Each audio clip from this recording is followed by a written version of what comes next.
Rishon de Parashat Bereshit. First portion of Parashat Bereshit. Bereshit bara Elohim et hashamayim ואת הארץ, והארץ הייתה תוהו ובוהו וחושך על פני תהום, ורוח אלוהים מרחפת על פני המים. ויאמר אלוהים יהי אור, ויהי אור, וירא אלוהים את האור כי טוב, ויבדל אלוהים בין האור ובין החושך, ויקרא אלוהים לאור יום ולחושך קר הלילה, ויהי ערב ויהי בוקר יום אחד. ויאמר אלוהים יהי רקיע בתוך המים, ויהי מבדיל בין מים למים. ויעש אלוהים את הרקיע ויבדל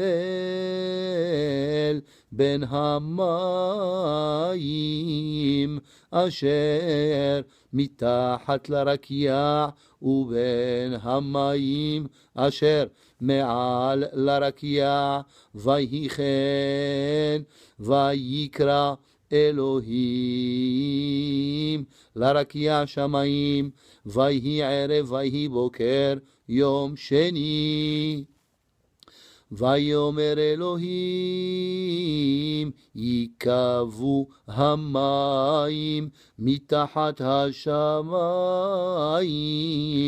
אל מקום אחד, ותראה היבשה. ויהי כן, ויקרא אלוהים ליבשה ארץ, ולמקווה המים קרא ימים. וירא אלוהים כי טוב. ויאמר אלוהים תדשה הארץ דשא